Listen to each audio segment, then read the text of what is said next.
تو یاسر نہی صاحب، یہ اکنامک ماڈرنائزیشن جس کی سلمان صاحب بات کریں، اس کو ہم کیوں نہیں کیچ کر پا رہے؟ جب ان ڈیموکریٹس یا ریپبلکنز میں سے ہمیں پتہ تھا کہ یہ 5 نومبر کو کسی ایک کے حق میں فیصلہ آنا ہے، تو ہماری بھی اپنی ایک پلاننگ، ایک اکنامک انٹرسٹ ان لوگوں کے لیے ایک اٹریکشن پیدا کرنے کی،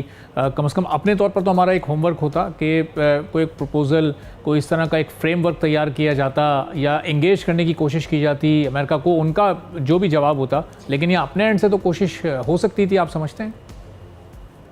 اچھی بات کی، دیکھیں ہماری ایشو یہی ہے کہ لانگ ٹرم پلاننگ، ہم نے اپنی فورسائٹ ڈیولپ،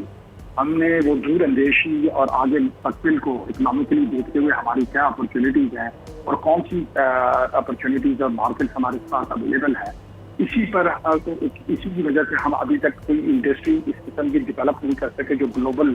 لیول پر وہ کریں۔ اور ایک اور چیز، میں سلمان صاحب کی بات میں سن رہا تھا، میں ان سے لیکن ایک بات یہ ہے کہ ہم ہمیشہ ہم نے گلوبل پارٹنرز کو انویسٹمنٹ پوائنٹ آف ویو سے دیکھا۔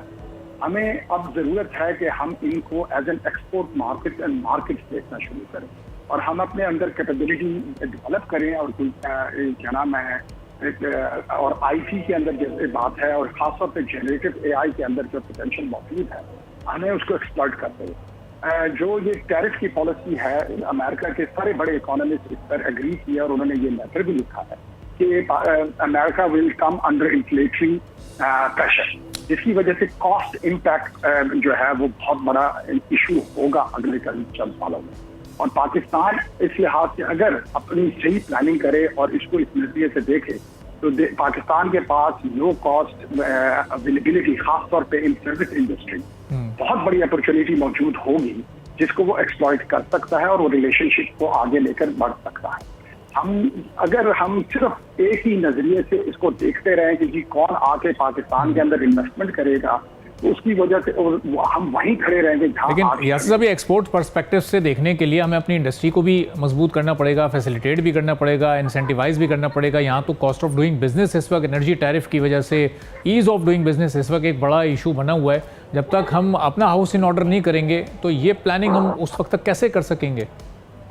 دیکھیں جی بالکل آپ نے صحیح کہا، دیکھیں ہمیں ہر چیز کو اس بات کو رکھنا پڑے گا، اور صرف امریکہ کے نقطۂ نظر سے نہیں، ہمیں چائنا کے لحاظ سے بھی، اور دوسری مارکیٹ، گلف ہمارے لیے بہت بڑی مارکیٹ ہے، سینٹرل ایشیا کا ذکر ہوا، ابھی بھی ہمارے پاس بہت بڑی اپرچونیٹی ہے کہ ہم ان کو ایکسپلائٹ کریں۔ ہم نے